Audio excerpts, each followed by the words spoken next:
Hello everyone and welcome back to Anomalous Archive, where we post scary stories to help you sleep. Please comment where you are listening to my videos from, since I believe it would be fun for all of us to know. Also, please don't forget to like and subscribe. So without further ado, sit back, relax and enjoy.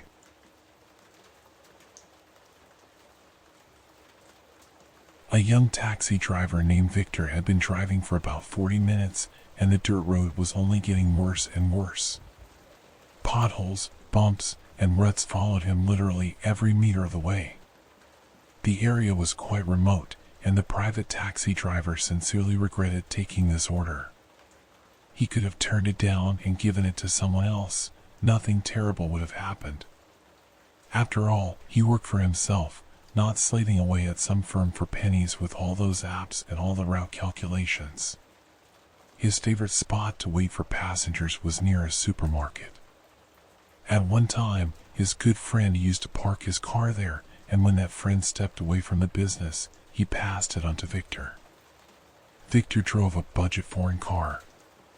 Its low fuel consumption and relatively cheap parts were a delight, which ultimately determined his choice. Today had gone badly from the very morning. First, Victor managed to puncture a tire and spent about half an hour messing with the spare in a light, drizzling rain. Then he got a speeding ticket while driving a slightly drunk passenger who threatened to throw up all over the cab if they were delayed even a bit longer. The weather was terrible. Gray clouds chased by the wind loomed over the city like a black sponge that at any moment risked being wrung out by the merciless hand of the Almighty. Standing at his little spot by the supermarket with a bunch of other private taxi drivers, Victor patiently waited his turn. He had dropped off a client half an hour ago, and by the most modest estimates, his turn would not come up for at least another couple of hours. But today, everything went differently. A teenager of about 13 appeared as if out of nowhere. Pale and thin, he reminded Victor of a ghost, the kind that makes you want to say, "You better not take the spare change out of your pockets, or the wind will carry you away, and you won't even notice." At first, Victor thought the kid was just mistaken or maybe wanted to ask something. The private taxis had no roof signs, and why would they when local residents already knew who was who anyway? In the meantime, the teenager approached Victor and quietly asked, "Mister, will you take me home, to Elkwood?" The taxi drivers on either side of Victor grimaced. Again, the client had chosen him. What was it about his car? Did he have it smeared with honey or something? Elkwood, you say? By the time you get there, you can practically grow old. The roads are terrible, and I just recently had my suspension worked on, Victor remarked uncertainly. He really didn't want to take a teenager on a trip, but this young stranger clearly only wanted to ride with him and no one else. "I'll show you the way, sir," the boy said. "There's a shortcut through the forest. Our neighbors have an old Chevy, and even it goes through there with no trouble. And also Grandpa Sam's truck." Victor thought about it. He didn't want to lose the fare, especially when it practically fell into his hands. Sure, he would have to drive deep into the backwoods, but on the other hand, every extra penny helps. The main thing was to get there and back before dark. "Fine, let's go. But first, show me you've got money," Victor finally relented. The teenager hesitated at first, then said, "Well, if anything, my grandma will pay. She got her pension recently. I took the local train to the city to save a bit, but now I can only get back by taxi." Victor frowned. Here we go again, grandmas, villages, forest roads. Why on earth do I need all this? He thought, struggling to contain his annoyance but not saying it out loud. What he said instead was, "All right, get in. Just buckle up properly, okay? What's your name, anyway?" "I'm Victor, if anything." "I'm Andrew, and yes, I'll buckle up." "Don't worry," the teenager replied, opening the door of the old foreign car. Victor smirked and got behind the wheel, trying not to notice the envious looks of his colleagues. Through the city, Victor drove in silence. He didn't feel like talking to this strange, exhausted-looking teenager. Their age difference was 10 or 12 years at least, and Andrew kept quiet as well, gazing out the window and thinking his own thoughts. But once they left the city, Victor had to clarify the right direction with the teenager. "So, which way now, kid?" "I only know one road into your backwoods, and to be honest, it's not exactly great," Victor said. Andrew readily pointed a grimy finger toward a barely visible turnoff from the highway. "Right here, Mr. Victor. Just be careful. There's a huge puddle at the start, but don't go too fast. Pull immediately to the right, almost up against the forest." Victor looked at his passenger with amused irony. "So, you've gotten bolder. Now you're calling me Mr. Next thing you know, you'll call me Dad. At least you warned me, Andrew, because as you see, our car isn't that high. You get it, it's not an off-road vehicle, it's a station wagon. These cars are for city driving, not trekking through the woods," the taxi driver said. Andrew nodded and pressed himself against the window, as if he were seeing the vast landscape for the first time in his life. Watching his strange passenger out of the corner of his eye, Victor was amazed. Usually, teenagers are glued to their gadgets, carrying them everywhere. This one just sat there, staring fixedly at the same spot. What's he looking for out there? It's just a forest, Victor thought. The boy looked pale, wearing old, faded jeans, battered shoes with scuffed toes, and a worn jacket with patches on the sleeves. A baseball cap of indeterminate color with a broken visor completed his sad appearance.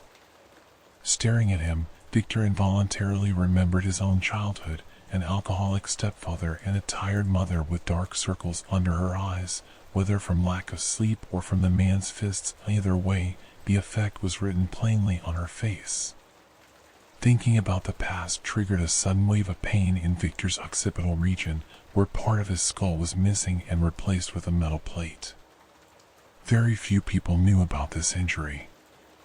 Victor was embarrassed by it and never started the conversation himself. The operation had been done with exquisite precision, and externally, most people couldn't guess he was missing a piece of his skull at the back of his head. His medium-length hair was enough to hide the traces of surgery. If anyone tried to shave Victor's head down to zero, they would be horrified at the sight of what his skull really looked like. Basically, it was a mosaic, or Tetris, as Victor himself joked. Yet he didn't want to recall the circumstances under which he got this trauma. To distract himself from gloomy thoughts, Victor asked, "Hey, Andrew, why'd you go to the city? Community college, maybe? Or are you in some training program?" The taxi driver's question caught Andrew off guard. "Actually, I'm not studying anywhere right now. I just finished school, and I help my grandma around the house, chickens, geese, a cow, and even a pig," the boy answered. Victor smiled. "A pig is good. Wait, do you have your own school in Elkwood? I heard everybody goes to the district center, that they gave you guys a special bus to make it easier on the kids." Andrew cast a worried look at the driver but still answered, "We had a school, Mr. Victor, but it burned down. Lightning struck the roof, and it was old. The roofing had been patched and repatched, so it went up like a matchstick. The principal, Anthony Thomas, burned alive in there. He got trapped by fallen beams in his office, and there were bars on the windows, so he burned. The temperature was so high, they had to pull out what was left of him along with the bars. He'd fused to them. Only charred bones were left." Victor flinched and shook his head. "Wow, that's some story. Why was he in his office to the end? Why didn't he make a run for it?" "How would I know, Mr. Victor? People say he was drunk. Drank some moonshine and overdid it. And in our settlement, The moonshine is so strong it could knock a bull off its feet, along with half the herd, Andrew said. Victor swallowed hard. Andrew's story sounded so horrifying, he wanted to shout, "What on earth is going on in your village? What kind of principal is that, who gets drunk on moonshine during school and burns up alive?" Meanwhile, the area outside the window was getting denser, the forest taking over and announcing its presence to anyone who decided to find a shortcut and save precious time. Oaks, birches, and maples formed a green corridor like the endless belly of a giant python. In some places, branches scraped the roof of the old foreign car, making Victor wince each time, as if in toothache. Damn, why did I agree to this trip? If he'd just taken the standard route like everyone else, but no, I had to preserve my suspension. What a naive fool, Victor thought. Just then, Andrew turned halfway to him and said, "Don't worry, Mr. Victor. There's no other road now. The one you wanted in the beginning is closed because the bridge collapsed." "What do you mean, collapsed?" "It was pretty solid, made of concrete blocks. I haven't been around your place in a while, but I remember that bridge," Victor said in surprise. Andrew threw another anxious glance out the window and then said, "The school bus blew up there. Luckily, it was going empty, but the driver was an old pensioner, Mr. Cole. He had a stroke right on the road, got paralyzed with his foot stuck on the gas pedal. He veered off the road and crashed into the bridge supports, then the gas cylinders exploded, propane or methane, I don't know. The bridge collapsed, of course, and the bus got buried under the rubble." Victor involuntarily eased up on the gas. "Where'd you get all those details?" "They must have been scattered in pieces all over the place." "How could they figure out it was a stroke?" he asked. Andrew gave the taxi driver a disapproving look. "How, you ask? My grandma told me, Mr. Victor, and she's a fortune teller. She's been seeing things since childhood that no one else can. The moment Mr. Cole passed away, she said it was a stroke, no doubt about it. They found little of him, just his head and his right arm, and in it was a pack of medicine. He didn't manage to take it in time." "Sounds like a fun place you live in, all right," Victor said, then asked again, "So why exactly were you in the city?" Andrew suddenly darkened and seemed to shrink into the seat, as if disappearing into its upholstery. "I was at the cemetery. I had to visit some relatives," he said curtly, turning back to the window. Victor bit his lip, that came out awkwardly. Why do you have to pry? The farther they drove, the darker and more terrible the forest road became. Victor realized he'd made a mistake agreeing to this trip. He thought he could go there and back in an hour or so, but now he was crawling along like a turtle, and there was no end in sight. Since it was getting dark fast and driving without headlights was not only inconvenient but dangerous, Victor switched them on, and the beam immediately lit up a gory red stain on the road. Looking more closely, he realized it was a hedgehog, crushed to death and never making it out of the rut. Andrew didn't even twitch, as if he was used to seeing far worse things than just a run-over hedgehog.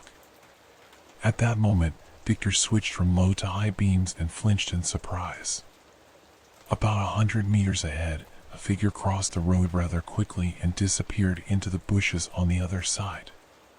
Stooped and short, it looked like either an old woman or an old man.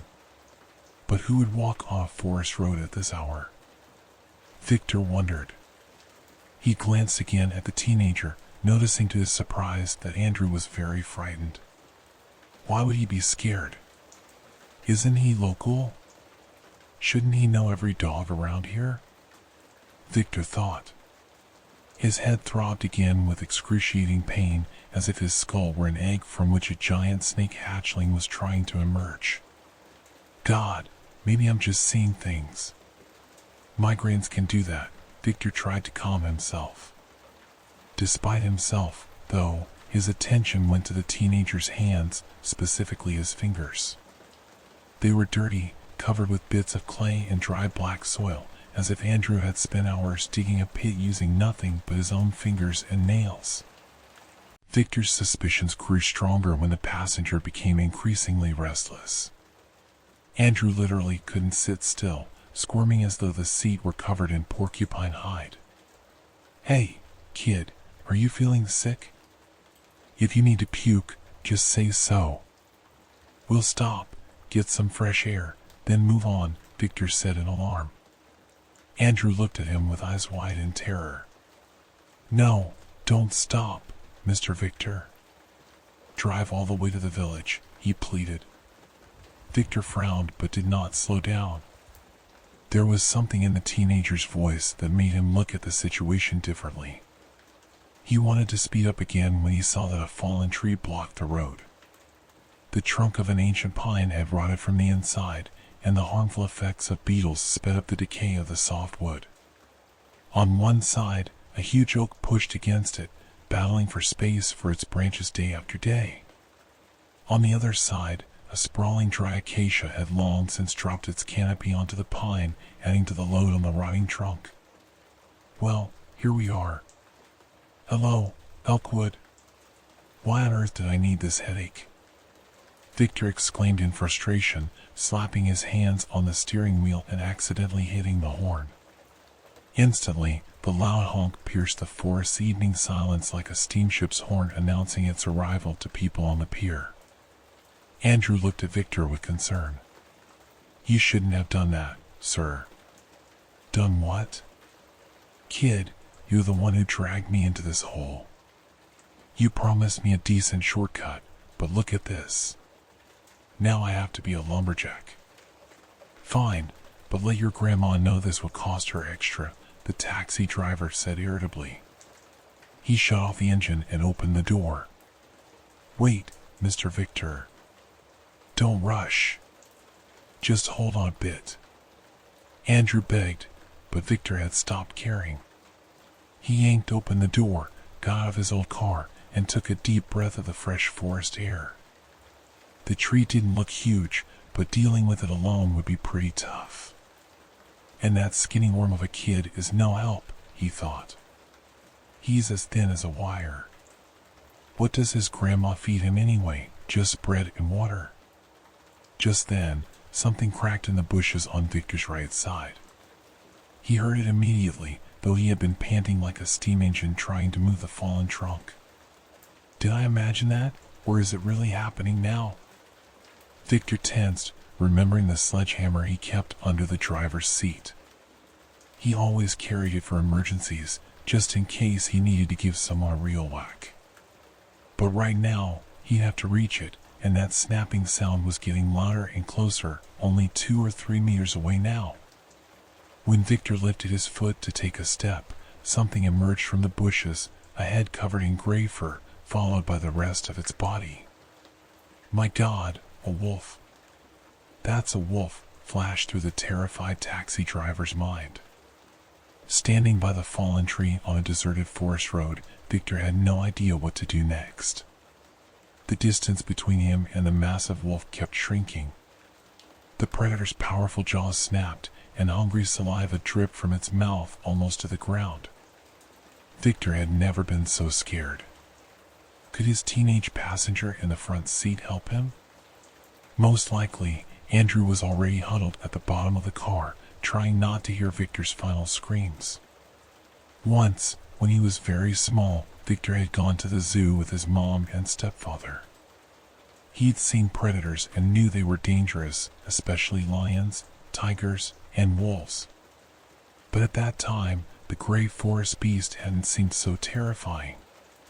Not like now, with those eyes that practically bored through him.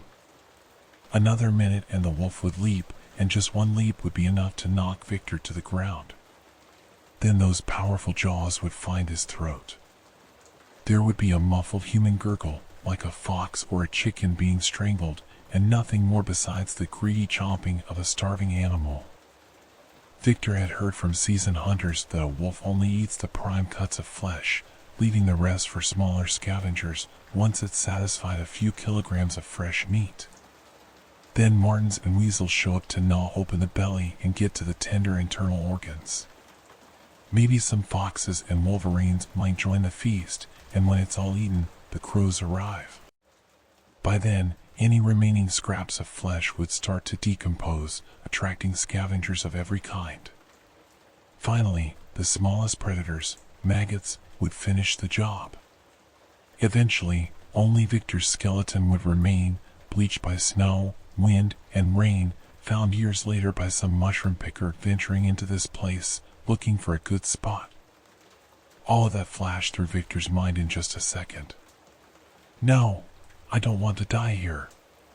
You want to try me, come and get me," he whispered, then, throwing a stone aside to distract the wolf, lunged toward the car. The wolf hesitated for only a moment before growling and chasing after him. Victor ran quickly, but not as quickly as a hungry wolf with bloodshot eyes. The predator caught up with Victor right at the car door, just as he yanked it open and tried to squeeze inside. But the wolf was ready. In that very second, it clamped its jaws around Victor's ankle. The taxi driver let out a horrified scream, afraid the beast might rip his leg clean off. A bone cracked, and Victor almost bit his tongue from the pain, his veins bulging like ropes all over his body. "The sledgehammer, Andrew. Get the sledgehammer. It's under the seat," he rasped. But the wolf pinning him was huge, at least 170 pounds of gray killing machine in the prime of its life and health, trying to tear off a piece of warm flesh. Victor screamed and tried to kick with his other leg, but his injured left leg hung there like a broken doll's limb, useless. At that moment, the boy snapped out of his daze. Andrew frantically fumbled under the seat, trying to grab the sledgehammer's handle. For Victor, those seconds felt like an eternity. The wolf kept pushing its full weight on him, trying to bring him down and clamp its jaws around his neck. Millions of generations of wolves had perfected that hunting instinct on deer and rabbits, and now it was aiming to butcher a human. But Victor refused to see himself as meat. He was ready to fight to the end, even if that cursed wolf got to his throat.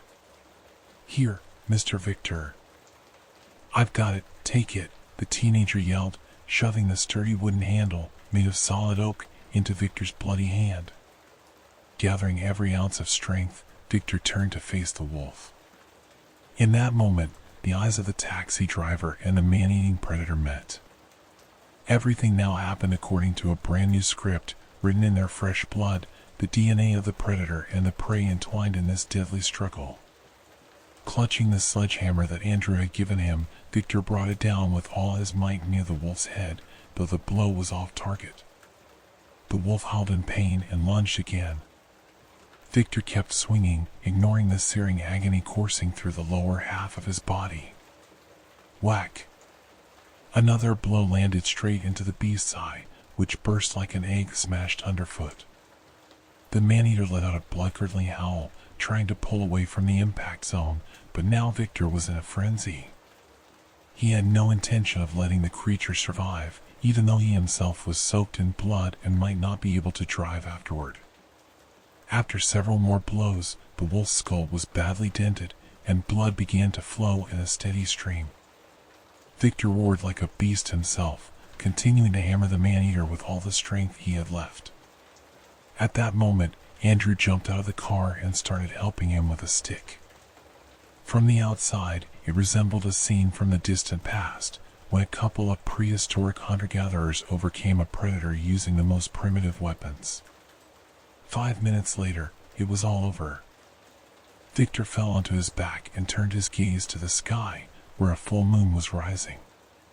Blood on his body glistened like mercury, his lips were parched, and he was desperately thirsty. Victor shifted his glance to Andrew and shuddered at the sight of his eyes, blazing with anger. What was that, a flash of momentary rage, or hatred toward a defeated enemy? "Help me get up. There's a first aid kit in the car, bandages, iodine, peroxide," Victor whispered and then lost consciousness. The fight with the wolf had taken all his strength, leaving him unable to face the new challenge thrown down by his now injured body. Victor did not know how much time had passed since the predator's attack, but he came to his senses because of severe pain in his leg, letting out a loud, full-throated scream. Around him, complete darkness still reigned, reliably hiding the moon's yellow face from the taxi driver. Where am I? What happened to me? Why is it so dark around? Victor asked fearfully. Hey, quiet, Uncle Victor, or they'll hear us in no time, came a boyish voice nearby. At that moment, Victor realized that he was still in the deep forest, together with the teenager Andrew, whom he was supposed to drive to the settlement Pinebrook. Simultaneously, the young man remembered how, just a few minutes ago, he had won a fight against the forest beast that had decided to use him as dinner. Who are you afraid of, Andrew? Wolves? Don't be. Believe me, they won't come back. And if they do risk returning, they'll most likely devour their comrade first and only then follow our trail. Victor shrugged it off. In truth, the young man could not understand just one thing, why he was lying on the ground yet moving at the same time. Wanting to figure this out, the taxi driver carefully felt the ground with his hand and realized he was not lying on the ground at all but on a huge spruce branch, which the resourceful teenager had fashioned into something like a travois. Victor could only marvel at Andrew's strength, finding within himself the power to drag a grown man along. Receiving no response from the teenager, Victor asked again. Uncle, hey! Quiet, for goodness sake. I'm afraid they'll hear us. Who are they? Do you take me for a fool? Victor snapped. Andrew hesitated a bit, took a breath, and replied, You're wrong, Uncle. They could hear us, those who beat the drums at night. These creatures have lived here since time immemorial and are the true masters of the forest. What drums? Kid, have you lost your mind or something? Fine, I was mauled by a wolf, but why are you spouting such nonsense? What drums in the forest? Do you even hear yourself? Okay, wolves, I get it. But what kind of creatures are you talking about? The taxi driver couldn't hold back. Deep in his mind, Victor understood that the boy he had agreed to drive to the settlement clearly was unwell. On the other hand, this scrawny-looking youth could have easily left him to die in the woods, yet instead, he had fashioned a homemade travois and was now hauling him to his grandmother's cabin. Andrew stoically endured Victor's criticism but eventually remarked, These creatures hide in the forests and swamps, and they know how to perform pagan rituals, summoning spirits from the ground. Once, I saw how they do it. I heard the sound of drums at night. Believe me, I can still hear it in my head. Victor grimaced, then shuddered all over when the travois bumped into a small rock hidden beneath a thick layer of fallen needles.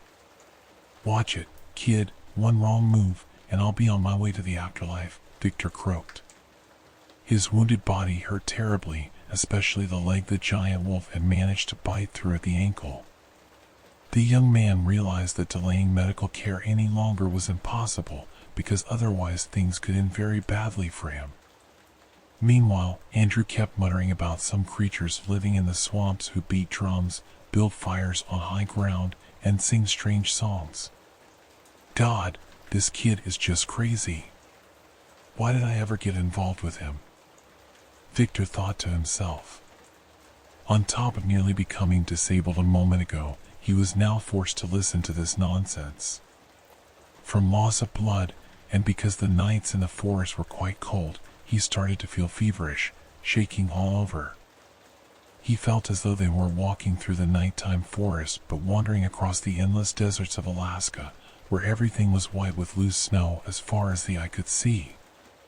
Throughout their journey, Victor never ceased to marvel at Andrew's stamina. The teenager dragged him along with almost no breaks. Anyone else in his place would have collapsed from exhaustion, yet this skinny kid was strong as a horse. From time to time, Andrew would stop and wait for a minute or two, every time fearing he might hear the sound of drums. In those moments, a smile would inevitably appear on Victor's lips, though, given the pitch darkness, Andrew couldn't see it no matter how hard he tried. Victor could only guess how the boy managed to navigate the forest without light. Since remaining silent was far harder for Victor than talking, he decided to distract himself from the intense pain gripping his limbs by conversing with the teenager. "Hey, Andrew, tell me, do these forest inhabitants have a name? The ones you told me about?" The teenager paused for a moment, as though selecting the right words from memory, then answered, "We call them the forest ones. They mostly come out during the full moon, but sometimes more often. They quietly slip into homes and kidnap people, leaving no trace behind. People say they see no worse than cats in the dark, so they navigate at night perfectly." Victor shook his head. "And what do they do with the people they've kidnapped? Let them go afterward and say it was all a prank?" "You shouldn't laugh, Uncle. Those creatures really are terrifying, and the ones they kidnap never return," the boy replied with disapproval. "All right, enough of that, drums, kidnapping, forest people. This is all because you live in such a backwoods place. Mark my words, once we get out of this mess, I'll help you move to the city. Otherwise, you'll completely lose your marbles here," Victor said, smiling at how clever he thought his line was, then closed his eyes. At once, he remembered that strange, hunched figure standing on the road just before he saw the fallen tree. Could it be these short creatures who knocked it over? Maybe everything was planned to immobilize them. Victor didn't know for sure. Perhaps if his traveling companion were more down to earth, he might have found out. But listening to stories about people sacrificing other people was at least unsettling. Repeatedly drifting off into a sticky doze, Victor hovered on the edge between sleep and reality, separated only by one thing: unbearable pain in his wounded body. Meanwhile, according to Andrew, they were already close to the village. Recalling his car, abandoned on the forest road, Victor gritted his teeth in frustration. He had saved up for that old foreign car for years, working night shifts as a loader, scrimping on everything possible. Now he'd left his breadwinner in the middle of the forest at the mercy of some beasts that possibly sacrificed not only people but used vehicles as well. The next moment, flinching again from the pain, Victor heard strange sounds. They seemed to come from nowhere, and at first, he thought they were only in his head, perhaps just another projection of his migraines, caused by a head injury he'd suffered in childhood. But when Andrew stopped and listened, the taxi driver understood the teenager heard the same thing he did. "Uncle Victor, those are drums. They're close now." "The forest creatures know we're in the woods," the teenager whispered fearfully. Overcome by pain, Victor could only moan in response. He didn't want to argue with the boy, especially as the drums truly sounded closer and closer. Suddenly, the forest came alive and felt like one large, hostile entity. Bushes rustled, and trees moaned dully under the assault of a wind conjured from who knows where. The drums sounded over and over, growing more intense with each minute. Victor wanted to cover his ears so he would never again hear that sickening, sinister sound. Perhaps it was how drums sounded in savage tribes before they devoured their enemy, fell on the battlefield. Andrew, however, hurried with all his might. Dawn was approaching, and Victor could already make out his companion's thin body, with tendons swollen from strain. The teenager was wheezing from exertion, aware that if the drums closed in on them, there would be no point in hurrying anywhere with Victor.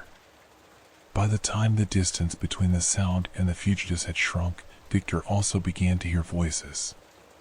They murmured in a monotonous, mournful way, as if they came from souls of diseased wanderers put into a shelter after a long spree of madness.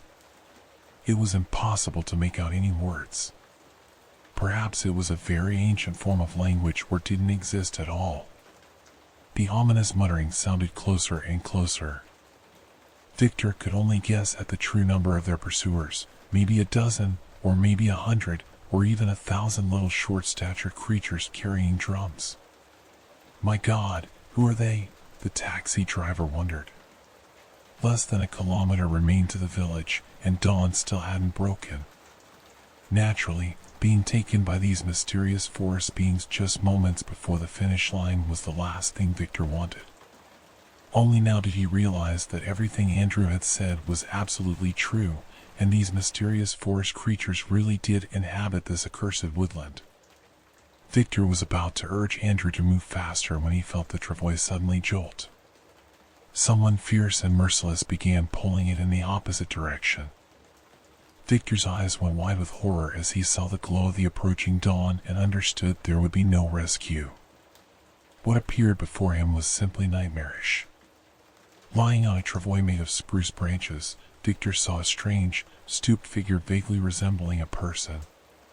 It stood about the same height as Andrew, but it was stockier, with powerful, well-developed arms reminiscent of an orangutan's front limbs. If it wanted, this odd being could walk using its arms like stilts. My God, this must be one of the forest people, flashed through Victor's mind. As if confirming his thoughts, the mysterious stranger seized the edge of the travois and jerked it sharply toward itself. Hey, what are you? What's going on here? Victor groaned. The creature hissed strangely, revealing in the half-light the terrifying grimace of its face. Fear crept over Victor. He suddenly understood that the forest beast in front of him was by no means human, but rather a grotesque projection of one, nature's error, reveling in genetic mischief. The revolting, loathsome forest entity made Victor tremble. In response to the taxi driver's movement, the creature hissed again and began mumbling in some language only it could understand. Slowly, it pulled the travois toward itself, growling quietly with impatience and dripping drops of foul-smelling saliva as it went.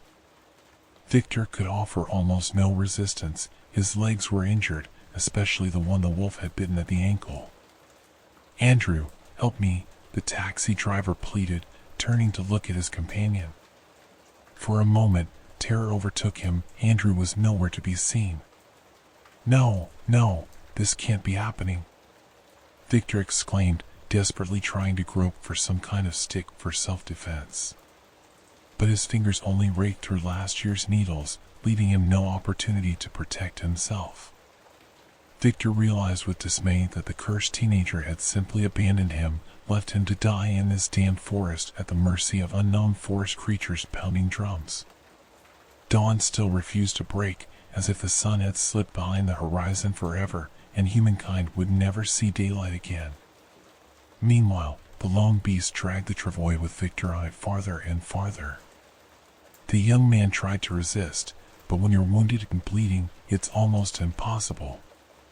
The creature clearly wanted to haul Victor away before sunrise, when the bright rays would slash through the darkness like a samurai's sword. Andrew, where are you? Come back, for crying out loud, Victor shouted, realizing how futile his words sounded. His body quaked with dread at the mere thought of what these night creatures intended to do with him. Andrew's murky hints no longer seemed like ravings to the taxi driver. It was obvious this forest fiend planned to bring him to its lair alive, but why? Was it a ritual sacrifice or murder? The man was frantic with confusion. The creature had already dragged Victor half a kilometer deeper into the woods when a faint crack sounded behind him. It was the sort of noise a hunter or forager might make by stepping on a dry branch, which deceitfully alerts the forest of an outsider's presence with its snapping.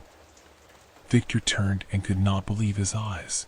Behind him stood Andrew, holding a gun, an ordinary hunting double-barreled shotgun whose empty eyes stared at the forest creature's chest.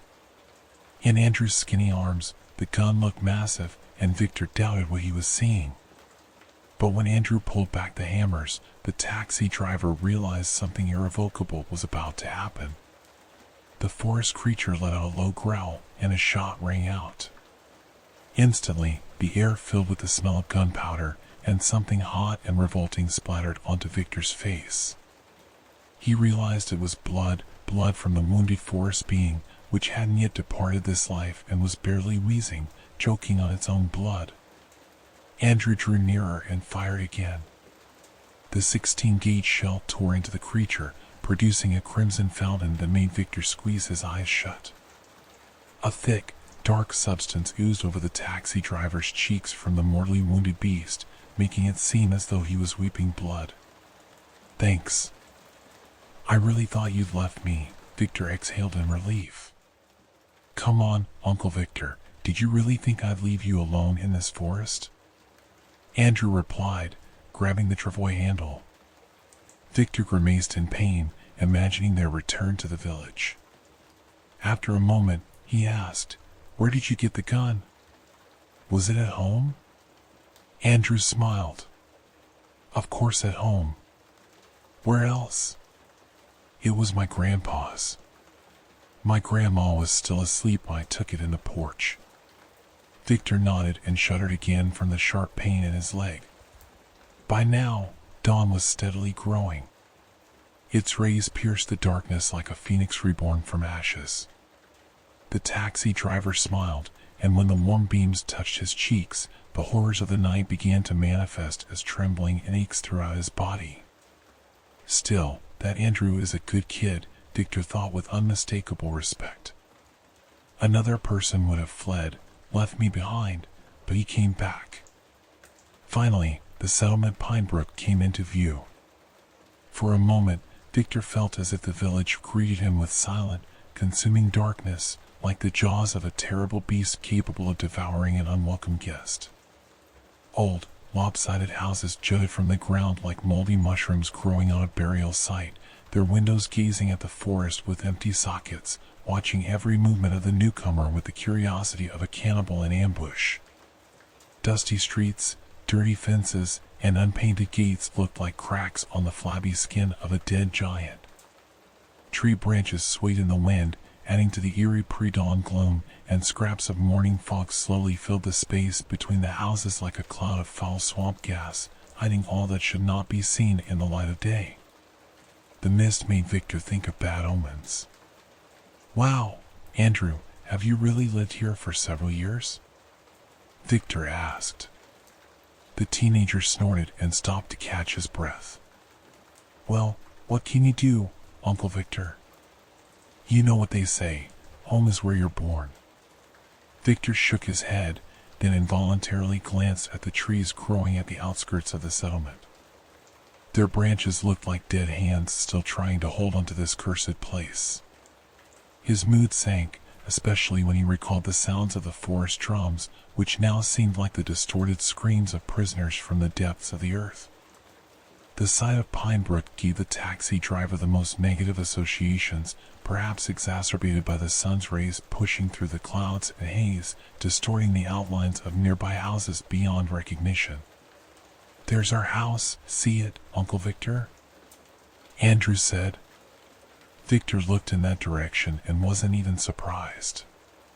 Andrew's grandma's home resembled a witch's lair awaiting Hansel and Gretel.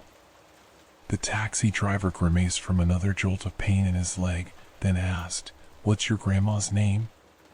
"Claudia Mason," Andrew answered readily. Stepping up to the house, the teenager tapped quietly on the window glass. In that moment, Victor thought the kid might be using some kind of secret code. The taxi driver turned around and again scanned the settlement with his gaze. Swallowed by the darkness, it starkly suggested that something awful had happened here once. Why did I ever agree to this cursed trip? Victor thought miserably. In response to Andrew's knock, the window opened and a white-haired old woman stuck out her head, wrapped in a kerchief. Her hair was braided into two long plaits, resembling dried snakes. "Where have you been, Andrew?" "I waited for you and waited, then locked up once it got dark. You know there's no good to be found in the forest at night." "And who's that you've dragged here, my boy, and why is he covered in blood?" she asked in a raspy, grating voice. Andrew glanced surreptitiously at Victor, then said, "That's the taxi driver, Grandma, Victor. We got in an accident on the forest road. A log was lying across the road. And then a wolf attacked us. That's why I grabbed the gun in the porch." Claudia Mason held her gaze on Victor, making him uneasy. The old woman's eyes promised nothing good, but Victor had no other choice anyway. "Excuse me, can I call a doctor, or at least a paramedic?" the exhausted taxi driver asked. Immediately, Claudia Mason's thin, withered lips twisted into a piercing grimace. "Why a paramedic? I know how to heal, not a bit worse than any doctor," she snapped. Victor cast a desperate look at Andrew, but the boy only shrugged, as if to say he could do nothing about it. At that moment, Victor remembered a phone. "Yes, please give me a phone so I can call for help, or at least a doctor to come out here." Claudia Mason looked at him scornfully. "We don't have a phone, son, never did. I don't trust those newfangled contraptions. We do everything the old way here. If we need something, pass the word along or write notes. We're not used to making a fuss over nothing. I suppose you've noticed that yourself." Cold sweat broke out on Victor's forehead. "Good Lord, where on earth am I? Who are these crazy people?" He also remembered his smartphone, left behind in the car. "Why didn't I grab that stupid phone?" Victor muttered with annoyance. By then, the door of the small house opened, and Claudia Mason helped Andrew carry the chalk-white Victor inside. His condition grew worse by the second, as the dreadful pain made his heart pound wildly in his chest. "Hang on just a bit longer, boy. I'll make you some healing tea, put fresh sheets on the bed," Claudia Mason whispered. The stench inside the old woman's house was downright horrible. Even the very air felt thick, like the last breath of a leper exuding the foul miasma of rotting flesh. The smell nauseated Victor, but Andrew clamped his hand over Victor's mouth just in time, stopping the retching. "Hang on, Uncle Victor, it'll pass. You'll get used to it," the teenager said. Victor gazed at the boy in distress. "My God, I'd rather have remained in the forest at the mercy of those drum-banging creatures than end up in this nasty old lady's den, which reeks like an abandoned slaughterhouse." In Victor's view, the settlement Pinebrook was a place where fear slowly seeped into your soul, destroying all humanity within, filling your heart with cold and utter despair. Once Victor was on the roughly hewn oak bed, he closed his eyes with relief. His entire body was covered in sticky perspiration from enduring hours of severe pain. His leg wounds were festering, a clear sign of infection. Through the haze, Victor heard Claudia Mason and Andrew talking. "Is it true the forest creatures wanted to take him?" the old woman croaked. "Yeah, Grandma, it's true. Don't be mad, but I killed one of them. It wanted to drag Uncle Victor off," the teenager replied after a pause. At those words, the old woman hissed like a snake. "Idiot, what have you done? Now they'll come for him tonight and won't rest until they've turned the whole settlement upside down. You know the forest ones always reclaim what's theirs, and no one has ever escaped from them." The weight of her terrible words filled Victor with dread. A code? A set of rules for these forest beasts? That couldn't be real. Yet the old woman went on, "We must hand him over, you hear? When the forest creatures arrive, we'll leave him on the porch for them to take. We can't keep him in the house, he's already marked by death." "No, Grandma, please don't. He saved me when the wolf appeared. And besides, no one else wanted to take me to Pinebrook except him," the teenager pleaded. But Claudia Mason was unyielding. "No, that won't happen, you hear? Those the forest creatures take never come back, so the taxi driver faces the same fate. We've heard those drums in the forest for several nights already. The bloody harvest is near. As for this dying man, don't even try to persuade me, boy. I'll treat and bandage his wounds, but by nightfall, he must leave our home." At that, cold sweat poured down Victor's forehead like a river.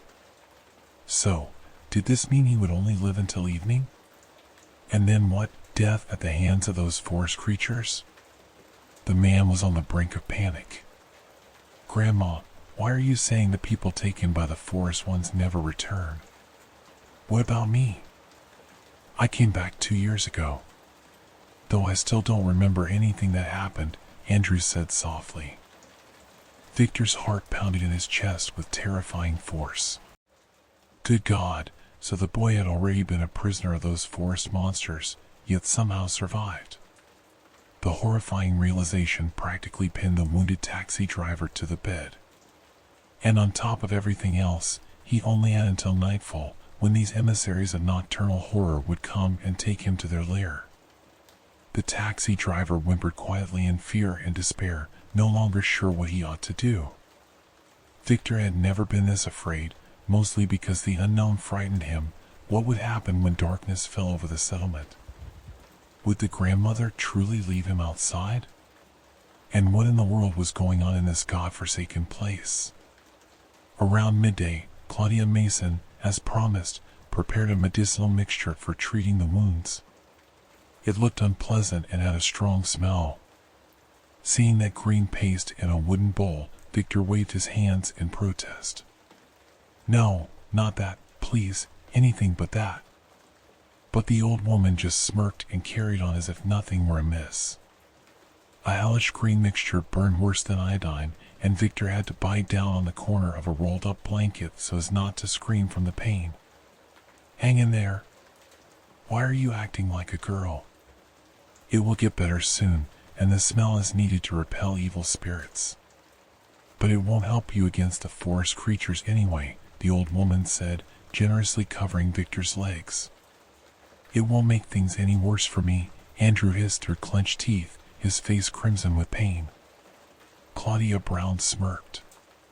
But I'm not called a healer for nothing. You started to show signs of inflammation, boy. The wolf saliva in you is fighting against your human nature.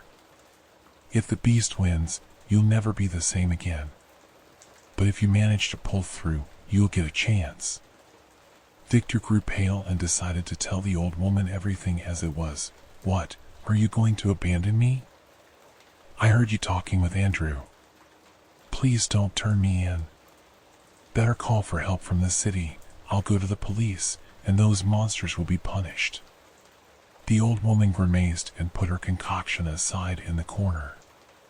So, you were eavesdropping. Well, that's your choice. But it still won't help you. The forest creatures will take what's theirs, they always have.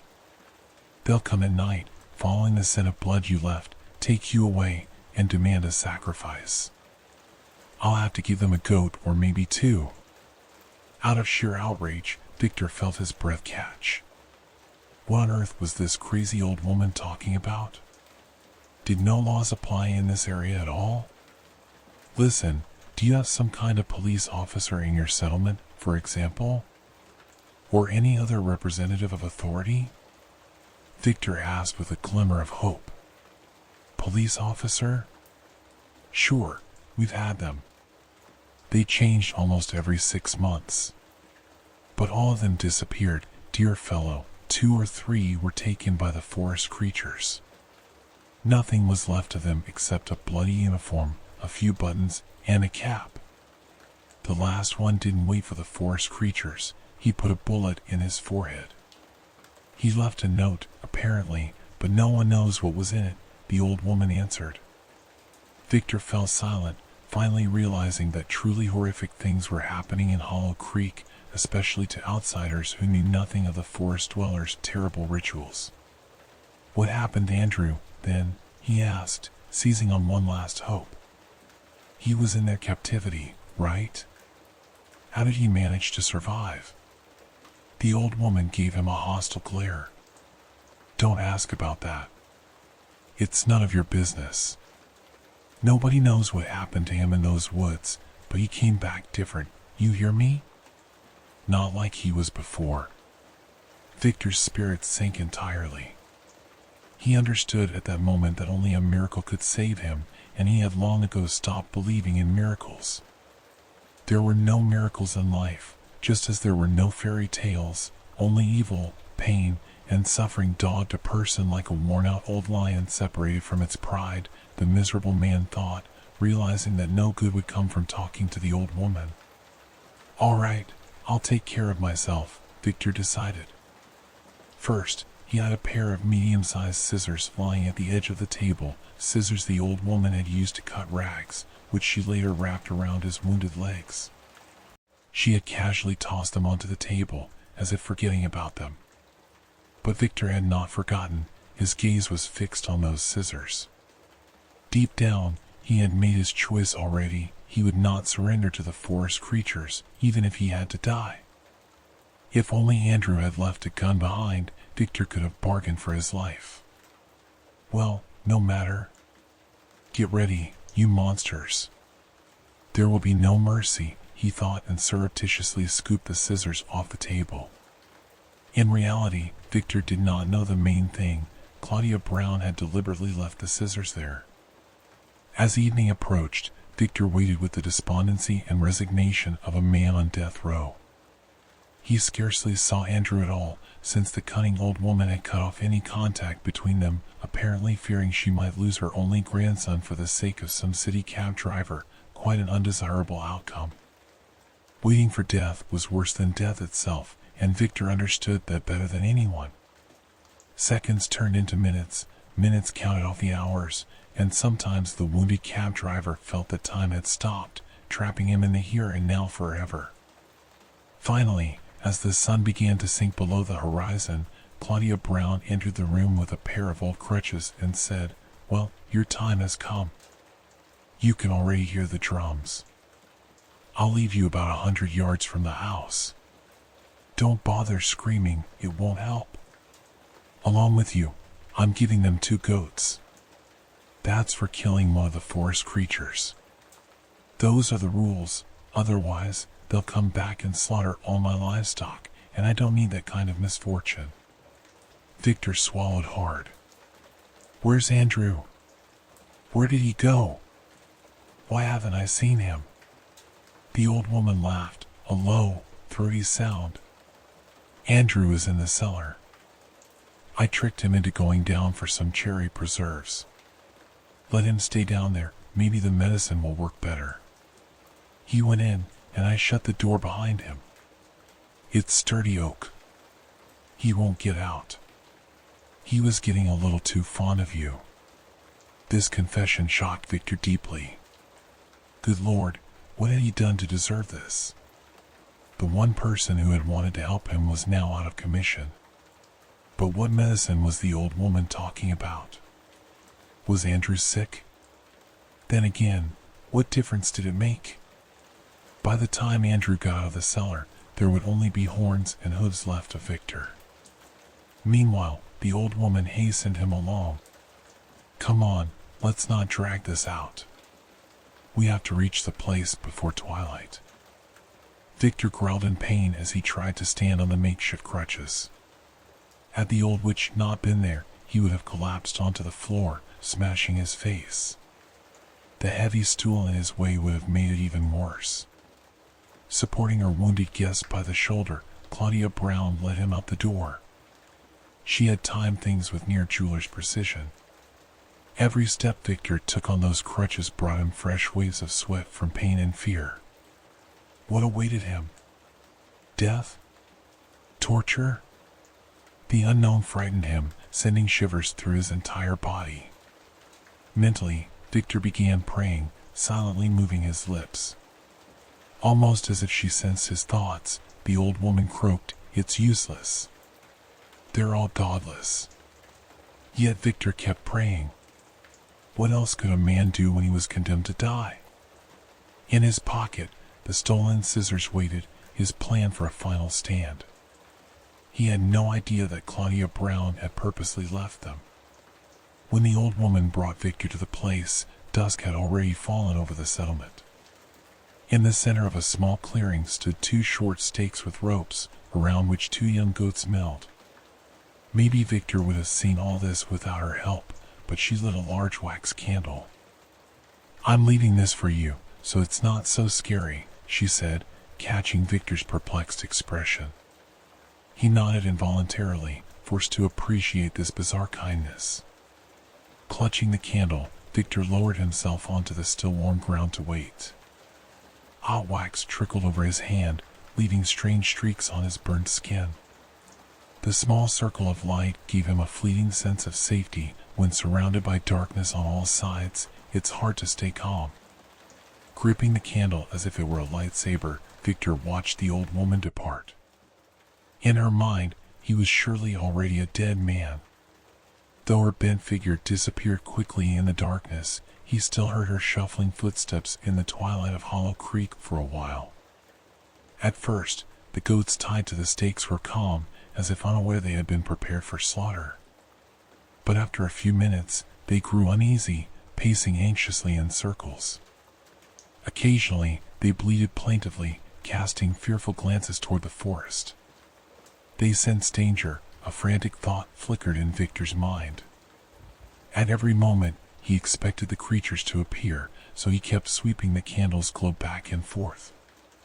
Part of him even wanted them to show up that instant, just to get it over with. But they still did not come. Then he heard the drumbeat, emerging from nowhere in particular, rising and falling, making his heart pound in terror. The goats went berserk, pulling at their ropes, their muzzles foaming with panic. It was like the reaction of prey cornered by a predator but unable to escape, just waiting for that final strike. Maybe I should just set them free. To hell with that old woman, the idea popped into Victor's head, but he had no time to carry it out. Figures in hooded cloaks emerged from the bushes, hunched silhouettes moving openly, fully aware that their meal awaited them. Victor had no intention of dying without a fight. To disorient them, he used the candle's flame to burn through the ropes, freeing the goats. With terrified bleats, they bolted. The forest creatures let out low snarls, but catching the panicked animals was impossible now. Victor himself could not run, so he waited for the attack, cold determination in his eyes and scissors in hand. When the first of the nightmarish beings drew level with him, Victor slashed at its leg with all his might, striking near the foot. The creature shrieked and collapsed. Scissors still gripped in his hand, Victor delivered chaotic blows to its neck and head, hitting hard as though it were his last chance. The other creatures shouted something in their guttural tongue, but Victor no longer cared. While the candlelight lasted, he managed to wound another, driving the scissors into its belly up to the handle. But once the light went out, he knew he was finished. The forest beings swarmed over him and pinned him to the ground, fumbling for his face. They tried to gouge out his eyes, to blind him. Sinking into a sticky, crimson darkness, Victor realized that dying was not as terrible as he had feared. The only thing he didn't know was that this was just the beginning. He came to in the dead of night, with a full moon overhead and drums pounding so loudly they split his skull. Dozens, maybe hundreds, of hooded figures surrounded a massive clearing, pounding makeshift drums with all their might, as if in a ritual frenzy. The air reeked of blood, iodine, and something like the stench of a predator's cage long overdue for cleaning. Victor glanced around carefully and saw he was tied to a post driven into the ground, serving as a sacrificial altar for these creatures. Their gazes turned toward the dark cavern mouth that led deep underground. The drumming grew louder, and the hooded beings began yelling strange chants that made Victor's hair stand on end. Pain in his battered body was barely noticeable now, his nerves numbed by adrenaline and terror. Their howling intensified, and then something dark emerged from the cavern below. It moved on four limbs, swaying from side to side, and at first Victor couldn't make out what it was. When he finally did, he screamed in horror. Lurching toward him was a truly nightmarish entity. Just the sight of it made him pass out, but a violent jab to his injured leg snapped him back to consciousness. The cave monster was enormous, but its size was nothing compared to its horrendous appearance and the putrid stench wafting from every pore of its straw-colored torso. The ground beneath it became instantly soaked with gore and pus, like stepping on a saturated sponge. Victor screamed and began thrashing against the post like a madman. Then, a familiar voice sounded behind him, and Victor couldn't believe his ears. It was Andrew, who spoke in a graveyard hush after the drumming subsided. "Don't fight it, Uncle Victor. Believe me, it'll be better if you just accept death as it is." The cab driver's lips trembled with fear. "Andrew, what are you talking about? Untie me, please." He tried not to look at the monster that had emerged from the cavern, slowly inching toward the bound victim. The teenager stifled a nasty chuckle, then started hopping around Victor like a demon-possessed monkey. "God, what's happened to him? Is he insane?" flashed through Victor's mind. At that moment, Andrew fell into a frenzy. The calm, rational teenager transformed into a raging lunatic. He tore at his hair, spat, and polluted the air with the stench of his stomach contents. He reminded Victor of a hyena taunting a lion before a meal of a carcass crawling with worms. Shifting his gaze back to the monster emerging from the darkness, Victor screamed again. By the glow of nearby fires, the creature's visage was horrifying. The giant being, the size of a 2-story house, crawled along on multiple limbs like a spider, yet was infinitely more hideous. It lacked any discernible face or eyes, at least from Victor's vantage. He only saw a seething mass of bulges and lumps. For a long moment, Victor couldn't figure out what they reminded him of. Then, as he focused, he clenched his teeth so hard the enamel nearly cracked. "God, what are you?" he shrieked. Victor's hysteria was justified. The entire surface of the monster's body consisted of human heads. There might have been 100 or 1,000 of them, Victor couldn't say. All of them had eyes that rolled around, with mouths that opened and closed like mute lunatics. Effectively, the nightmarish spider was composed of countless fused human heads. Most horrifying was that each head was alive, with rolling eyes and working jaws. Drool dribbled from twisted lips, dripping onto the forest floor and hissing like sulfuric acid. The beast had at least 8 legs, and the colossal bundle of heads emitted a deranged moaning, like a condemned madman gagged before execution. Victor guessed all the tongues had been removed, the disfigured throats had fused into one giant mass. Where the creature's belly scraped the ground, the heads had rotted away into partial skulls. Perhaps the contact with the earth was destroying them. The spider's legs couldn't fully support its gargantuan weight, so the body kept dragging along the ground, the heads beneath it decaying into a foul sludge. Confronted with this abomination, Victor felt such terror that his heart nearly burst from his chest. Meanwhile, Andrew kept leaping around it, apparently unnoticed by the monstrosity. Either it couldn't see him, or it was ignoring such a trivial morsel. 1,000 eyes stared at Victor instead, waiting to absorb him and add him to their hellish collective. The thing crept nearer, and Victor finally saw its mouth, hidden behind the massive heads. It had few teeth, since its entire interior was basically a giant stomach capable of swallowing a hippo or 2 polar bears for good measure. In that moment, the driver had a bizarre thought. It was like a colossal porcupine with thousands of human heads instead of spines, each serving as a means to devour prey. Victor would have given anything not to see such horror. Then a claw, hooked at the tip, grazed Victor's arm, slicing a deep gash across his forearm. He screamed from the blinding pain, tears streaming down his cheeks. Watching the sacrifice, the hooded cultists began howling, pounding their drums even harder. Bleeding badly, Victor realized the monster's true aim. Now his head would become one more piece in that massive body of heads. At last, it all became clear. There was no escape. Another move, and the creature would tear off his head and fuse it into its nightmarish mass. But what had happened to Andrew? Why was he acting insane, refusing to help or save him when he'd been on Victor's side before? Had that cursed Claudia Brown driven him mad? Suddenly, something unexpected happened. Andrew stopped acting possessed and dashed toward Victor, trying to untie the ropes around his arms. Had Victor not been in shock, he would have cursed him, but words failed him. The hooded creatures began shouting and gesturing wildly. The head-devouring spider reacted instantly, lashing out with one of its limbs. Victor barely ducked in time as part of the post splintered above his head. "It's done. Let's go, Uncle Victor, run!" Andrew yelled. Victor had no choice but to obey. The hooded ones howled at the top of their lungs, pointing at the escaping pair. The monster rushed after them, displaying uncanny speed for such bulk.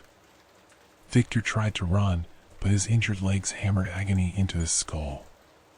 Wordlessly, Andrew grabbed him by the collar and dragged him along like a sack of flour. Victor had no idea where the teenager was leading him or why it mattered. They were doomed, surely. He was also now certain Andrew was mentally ill. What he had missed before was all too apparent now. As he dragged the cab driver, Andrew grimaced and made grotesque faces, talking to himself. Victor recalled Claudia Brown's mention of some medicine and realized it must have been for Andrew's psychiatric condition. He must be seriously ill. Just minutes ago, he wanted Victor dead, and now he was rescuing him. Branches snapped behind them under the monster's bulk, but Andrew pulled Victor onward. At last, Victor understood what the young man intended as hope flared in his eyes. Andrew had hauled him to a riverbank where he kept a small hidden boat. The hooded figures were practically upon them when Andrew shoved Victor inside and pushed them off the shore. The current caught the boat in an instant, powerful rapids propelling them forward. Victor had no time to think about what came next, and Andrew was shouting something, his face contorted, but Victor couldn't hear him over the churning water. The raft sped onward, tossed by foaming waves.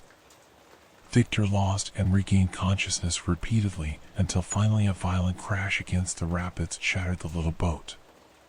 Andrew yelled something incoherent, but the roaring current soon cut them off. The river spun Victor like a rag doll, dragging him into its lethal dance. He swallowed water and blacked out. He came to when someone was slapping his cheeks. Victor grimaced and forced his eyes open. Claudia Brown hovered over him, wearing her usual expression of contempt. "You survived, huh? Lucky you.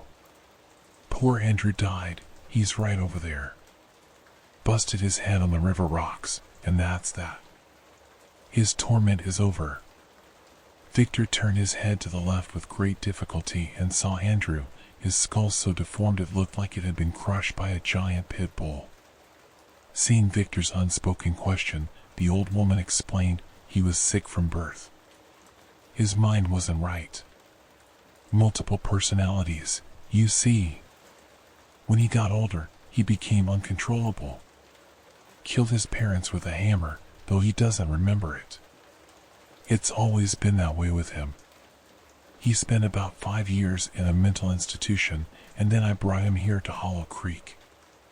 If he takes his meds on time, he's normal. But if he misses a dose, he starts becoming different people in his head. That's why the forest devourer of heads never touched him. His madness frightened it. That thing absorbs human consciousness with every new head it collects. Just imagine if it had tried to absorb Andrew's. She sighed, looking sadly at her grandson's lifeless body, then went on, "He came back from the woods untouched 2 years ago. The monster didn't want him, so it let him go. Such a pity about him. But never mind, I'll bury him myself. I'll help you too, but only if you forget all you've seen here. Think of it as a terrible nightmare, nothing more." After a pause, she added, "When you brought Andrew in from the city, his episode had ended, so he was quiet. Lucky for you, since rumor had it he dug up his parents' graves and went to sleep in them. But you haven't heard a thing about that, right?" Victor exhaled and nodded silently. That same day, the old woman arranged for a fishing boat to take Victor back to the city. During the entire journey, he barely uttered a word, understandably so. Who would want to relive all the horror he had endured? For 6 months, he nursed his shredded legs in a city clinic, and afterward, he gave up driving a cab. His old car still lay somewhere in those remote backwoods. Victor refused to speak of the forest head devourer or the man with multiple personalities named Andrew.